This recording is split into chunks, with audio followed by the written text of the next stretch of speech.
प्यारे मित्रों, आज का श्लोक बहुत इम्पोर्टेंट है और इसे ध्यान से सुने। अष्टावक्र कहते हैं, तेरा किसी से भी संग नहीं है, इसलिए तू शुद्ध है, फिर किसको त्यागना चाहता है। इस प्रकार देहाभिमान के त्याग की इच्छा करके लय को प्राप्त हो। अष्टावक्र ने देखा कि जनक की पहली अवस्था में कुछ विचार उठ रहा है।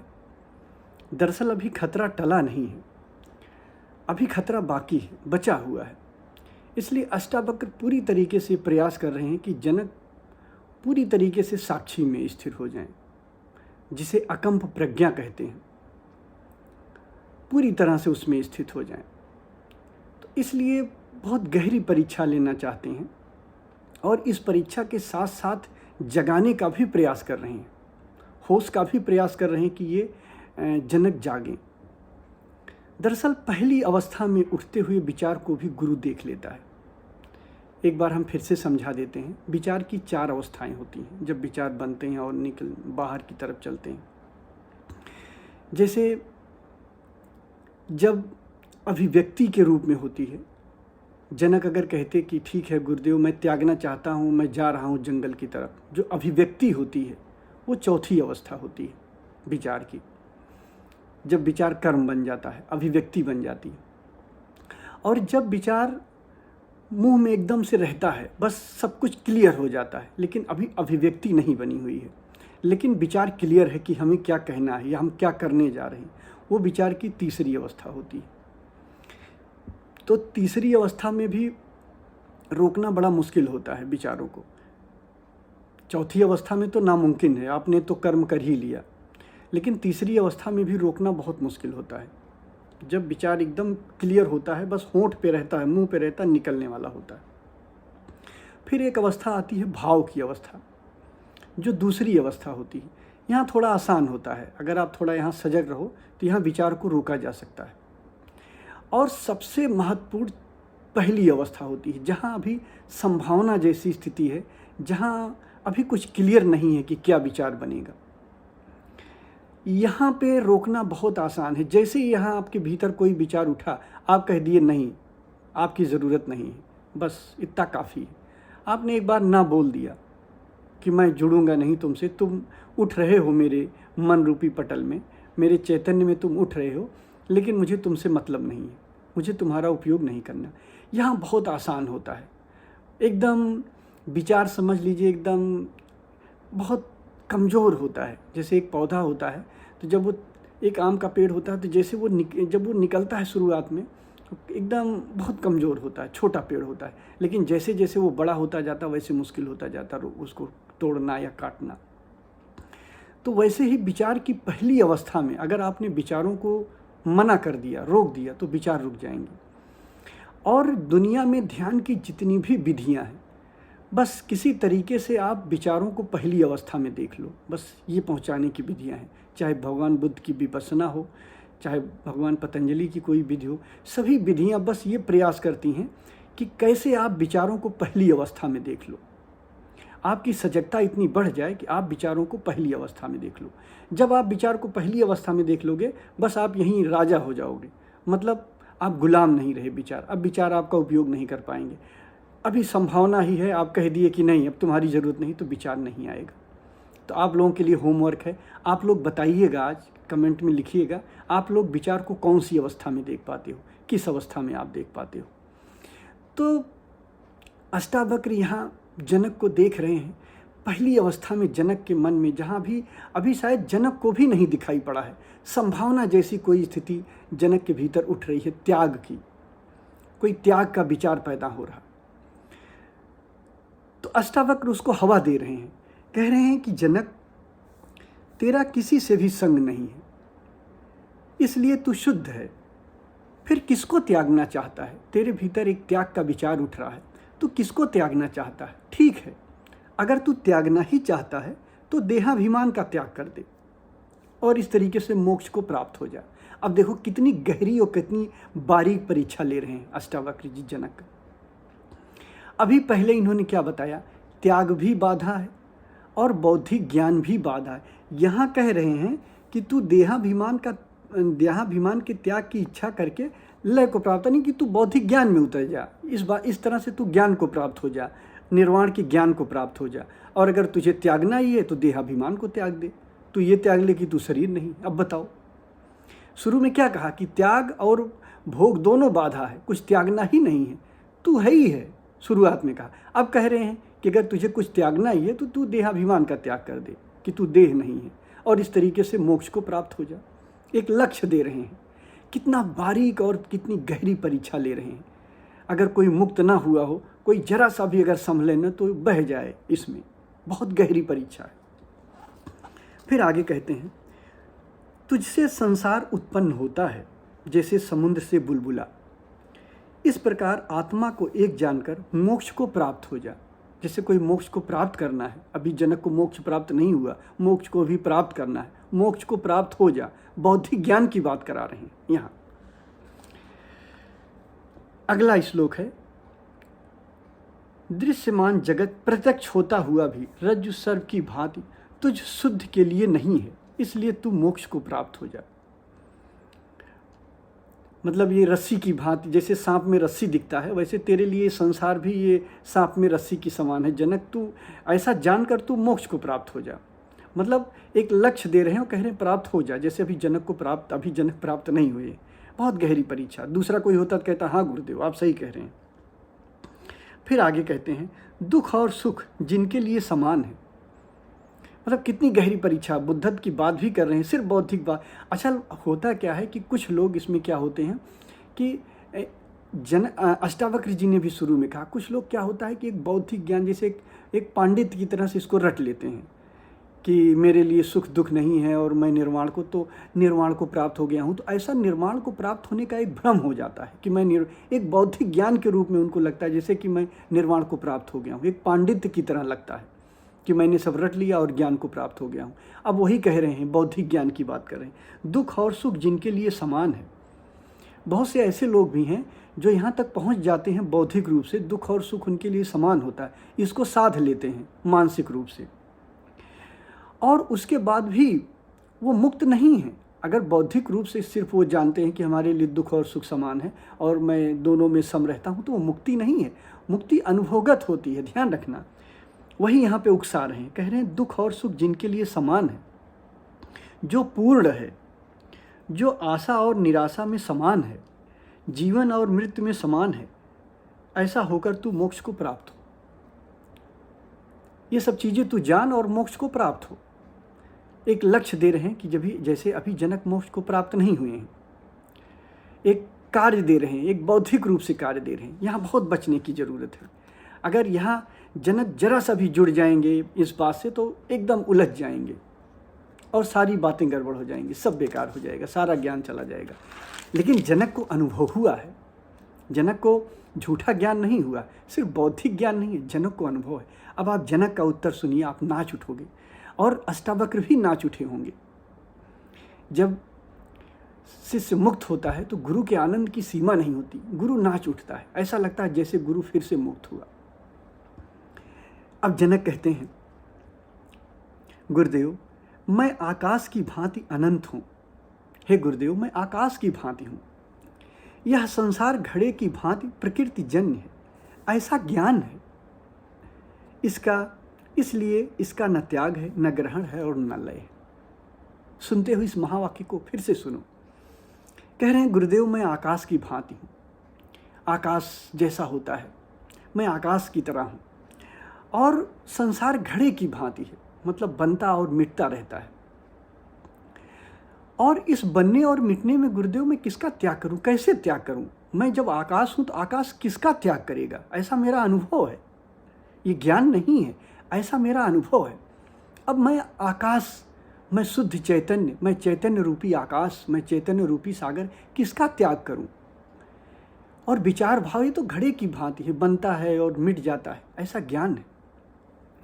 फिर कहते हैं इसका न त्याग है, न ग्रहण है, न लय है। सुनते हो इस महावाक्य को, कह रहे हैं अब मैं किसकी बात कर रहे हैं? मैं यानी कि कॉन्शियसनेस। जनक जी कह रहे हैं कि जो मैं हूँ, जो चेतना है, जो कॉन्शियसनेस है, जो मेरा होना है, उसका न त्याग है, न ग्रहण है, न लय है। इस महावाक्य को सुनते हो, उस चेतना का लय नहीं, यानी चेतना का निर्माण नहीं है। चेतना शून्य नहीं होती है। देखो कितनी बड़ी बात कर रहे हैं। चेतना कभी नष्ट नहीं होती, न चेतना कभी पैदा हुई है, न चेतना का कभी लय है, और न चेतना का कभी ग्रहण है। गुरुदेव, मैं किसको ग्रहण करूं? जब मैं आकाश की भांति हूं तो मैं ग्रहण और त्याग किसका करूं? मैं हूं, इस ज्ञान में मैं स्थित हूं। गुरुदेव, आपने मुझे जगा दिया है, अब मुझे उलझा नहीं पाओगे आप। फिर आगे कहते हैं, मैं समुद्र के समान हूं, यह संसार तरंगों के समान है। ऐसा ज्ञान है, इसलिए न इसका त्याग है, न ग्रहण है, और न इसका लय है। मैं चैतन्य रूपी सागर हूं, और ये सब विचार भाव, ये चैतन्य की लहरें हैं, मेरी लहरें हैं गुरुदेव। तो मैं किसको त्यागूं? जो चैतन्य की लहर, वो जो चैतन्य की लहर, वो चैतन्य से अलग नहीं है। जो सागर की लहर है, वो सागर से अलग नहीं है। गुरुदेव, अभी मुझे पता नहीं था, पर अभी मुझे अनुभव से इसका ज्ञान हो गया। तो सागर लहर का त्याग कैसे कर दे? कहाँ भेज दे लहर को? आखिर लहर भी तो सागर का हिस्सा है। तो इसका त्याग कहाँ है? इसका ग्रहण कहाँ है? इसका निर्वाण कहाँ है? मुझ चैतन्य रूपी सागर का लय कहाँ है?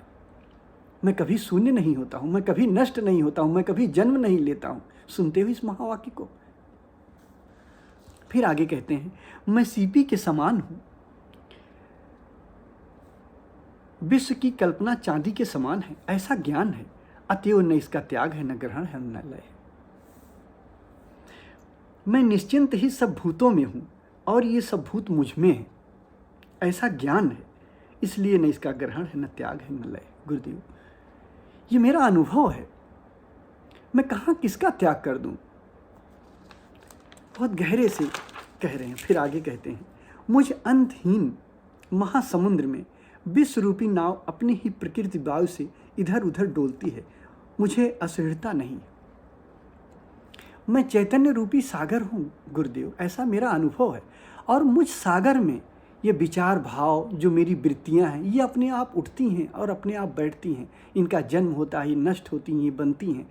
गुरुदेव, अब मैं इनको देखता हूँ, मैं सागर हूँ, मैं इन्हें देखता हूँ। मैं इससे अन्यथा नहीं चाहता हूँ, असह्यता नहीं। मैं इससे अन्यथा और कुछ होने देना नहीं चाहता हूँ। जो जैसा है वैसा है, यानी कि समय और काल, इन सब से मैं मुक्त हूँ। कहाँ ऐसी जगह है जिसको मैं त्याग के जाऊँगा? किसको त्यागूंगा और कहाँ त्यागूंगा गुरुदेव? फिर आगे कहते हैं, मुझ अंतहीन महासमुद्र में जगत रूपी लहर स्वभाव से उदय हो, चाहे मिटे, न मेरी वृद्धि न मेरी हानि। हे गुरुदेव, मैं सागर हूँ, सागर में लहर चाहे जितनी बड़ी उठे, चाहे जितनी गिरे, न मेरा वृद्ध होता है, न मेरा वृद्धि है, न मेरी हानि है। न मैं बढ़ता हूँ, न मेरा कोई हानि होता है, न मैं घटता हूँ। गुरुदेव, मैं सागर हूँ, ऐसा अनुभव है, आपने अनुभव करा दिया है, अब आप मुझे भटका नहीं पाओगे गुरुदेव। फिर आगे कहते हैं, मुझ अंतहीन महासमुद्र में निश्चय ही संसार कल्पना मात्र है।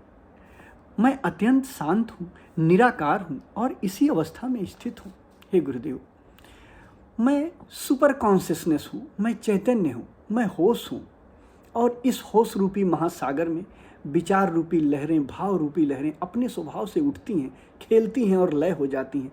मैं इन्हें देखता हूँ, मैं शांत हूँ, मैं इससे अन्यथा कुछ नहीं चाहता हूँ। जब आप इससे अन्यथा कुछ होना चाहते हो, जब आपके मन में कोई विचार उठता है, कोई भाव उठता है, कुछ अन्यथा आप होना चाहते हो जो आप हो, तो परेशानी पैदा हो जाती है, तो बंधन है। लेकिन जो मेरा अनुभव है, मैं देखता हूँ कि मैं निराकार हूँ, मैं सागर की भांति हूँ, और अत्यंत शांत हूँ, और इसी अवस्था में स्थित हूँ। मुझे और कोई अवस्था नहीं चाहिए नाथ। हे गुरुदेव, और मुझे कोई अवस्था नहीं चाहिए। मैं जो कुछ भी मेरे भीतर उठ रहा है, जो कुछ भी मेरे भीतर घट रहा है, मैं वैसा ही होना देना चाहता हूँ, और वो अपने आप होता है, अपने स्वभाव से होता है। विचार अपने स्वभाव से चलता है, वाणी अपने स्वभाव से चलती है, शरीर की प्रकृति अपने स्वभाव से चलती है, बाहर की परिस्थितियाँ अपने स्वभाव से आती हैं, हमारी वाणी अपने स्वभाव से चल रही है, हमारी शरीर में क्रियाकलाप अपने आप हो रहे हैं, अपने स्वभाव से हो रहे हैं। मैं न इसको रोकता हूँ, न इसको चलाता हूँ, मैं सिर्फ और सिर्फ देखता हूँ, इसको देखने वाला हूँ। और इसी अवस्था में शांत हूँ। फिर कहते हैं, आत्मा विषयों में नहीं है और विषय उस अनंत निरंजन निर्दोष आत्मा में नहीं है। इस प्रकार मैं अनासक्त हूँ, स्पृहा मुक्त हूँ और इसी अवस्था में स्थित हूँ। सुनते हो, आत्मा विषयों में नहीं है और विषय उस अनंत निरंजन आत्मा में नहीं है। इस प्रकार मैं अनासक्त, स्पृहा मुक्त और इसी अवस्था में स्थित हूँ। मैं शांत हूँ गुरुदेव, मेरा इससे कोई लेना देना नहीं, मैं इसमें स्थित नहीं हूँ। ये सब चीज़ें अपने स्वभाव से चलती हैं। फिर कहते हैं, अहो अरे मैं चैतन्य मात्र हूँ, मैं कॉन्शियसनेस हूँ, चैतन्य मात्र, मैं कॉन्शियसनेस हूँ, मैं शुद्ध होश हूँ, इसका मुझे अनुभव है। मैं कॉन्शियसनेस हूँ। संसार इंद्रजाल की भांति है और संसार एक माया की तरह है। जो हमारे मन में विचार भाव उठ रहे हैं, ये सब माया की तरह है। तब मेरी हे और उपादेय की कल्पना किसमें हो? फिर मैं किसको त्यागूं, किसको पकड़ूं नाथ? हे गुरुदेव, अब मैं समझ गया हूँ, आपने मुझे जगा दिया है कि मैं शुद्ध होश हूँ, मैं शुद्ध चैतन्य हूँ और बस अपने होने में स्थित हूँ। और कोई विचार, कोई भाव उठता है तो अब मैं इससे जुड़ता नहीं हूँ। न इसका मैं त्याग करना चाहता हूँ, न इसका मैं पकड़ना, इसको मैं पकड़ना चाहता हूँ। जो जैसा है वैसा है।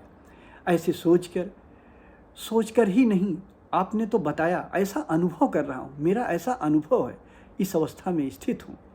इसमें से किसको त्यागूं, किसको पकड़ूं?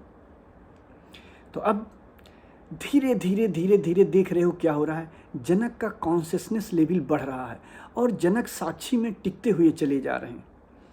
जनक के भीतर जरूर विचार भाव उठ रहे हैं। अष्टावक्र उनको हवा भी दे रहे हैं, उनमें बहाने की कोशिश भी कर रहे हैं जनक को, लेकिन जनक बहने का प्रयास नहीं कर रहे। जनक अपने पहली अवस्था में उठते हुए विचारों को देखने का प्रयास कर रहे हैं, देख ले रहे हैं। तो अगर आप किसी तरीके से आपके होश का लेवल इतना बढ़ता चला जाए, आप ध्यान करो और ध्यान से ही ये संभव है। जब आपके होश का लेवल इतना बढ़ जाएगा कि जब विचार की पहली अवस्था आपके मन में बीज रूप में उठेगी, जहाँ अभी संभावना, देखो पहली अवस्था के पहले क्या होता है, तरंग होती हैं, वहाँ कुछ नहीं होता। लेकिन जो पहली अवस्था होती है, जहाँ विचार अभी अभी बनने वाला है, भाव अभी अभी बनने वाला है, अभी संभावना है, जहाँ एक तरीके से बहुत गहरे होश की आवश्यकता है उसे देखने के लिए, अगर आप वहाँ विचारों को देख ले जाओगे, सफल हो जाओगे देखने में, आप यकीन करो आपको कभी पीड़ा नहीं होगी। आप विचारों से मुक्त हो जाओगे, पीड़ा से मुक्त हो जाओगे। जब चाहोगे आप, विचार आपके लिए गुलाम से रहेंगे। जब चाहोगे आप इनका उपयोग करोगे, जब चाहोगे इन्हें छोड़ दोगे। जब ज़रूरत हुई इनका उपयोग करोगे, ये अपने में विसर्जित रहेंगे। तो कोशिश करो विचारों की पहली अवस्था में देखने में। चौथी अवस्था बहुत टफ होता है, चौथी अवस्था में तो कर्म बन जाता है। तीसरी अवस्था भी मुश्किल होता है, जो क्लियर होता है विचार। दूसरी अवस्था में विचार भाव के रूप में होता है, यहाँ भी थोड़ा मुश्किल होता है, लेकिन रोका जा सकता है।